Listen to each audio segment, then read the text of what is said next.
Depuis 2 ans, nous sommes amenés à intervenir publiquement pour demander l'abrogation de l'accord du 26 juin 2003 sur l'assurance chômage des artistes et des techniciens du spectacle, ainsi que l'ouverture de véritables négociations afin de bâtir un nouveau système pérenne, efficace et équitable. Certes, vous avez pris, Monsieur le Ministre, un certain nombre de mesures transitoires pour pallier les effets les plus néfastes de cet accord, même si tout le monde dans la profession n'est pas au courant.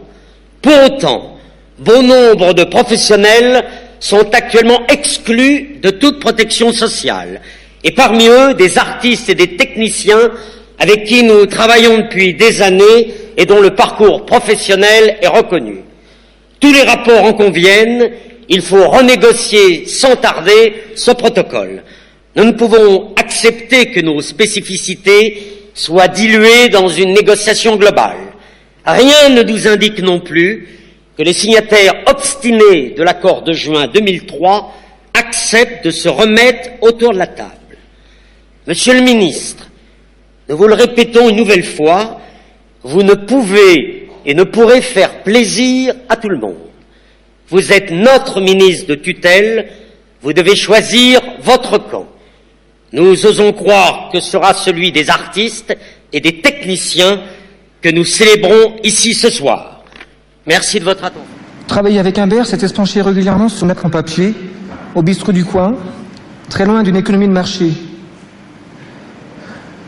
pour ne cesser, je cite, d'affiner l'équation que représente la construction du film qu'on entreprenait avec lui.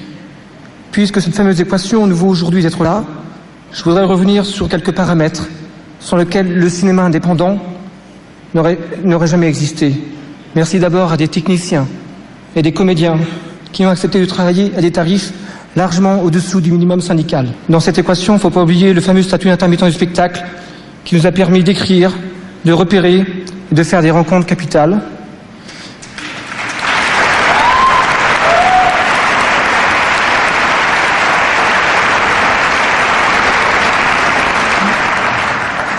Faire des films indépendants est une chose, pouvoir les projeter en est une autre. Quand Hermante n'est sorti dans aucun multiplex. C'était pas un choix de notre part, c'est un simple constat.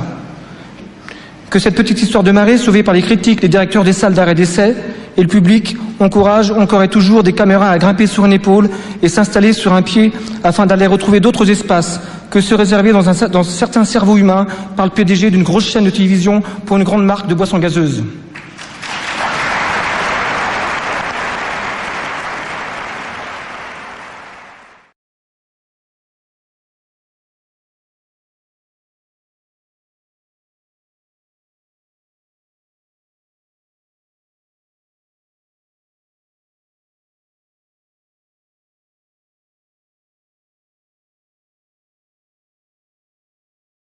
Bruno m'a demandé de remercier toute son équipe, évidemment, Sabordi, Dubé, et moi je participe avec joie.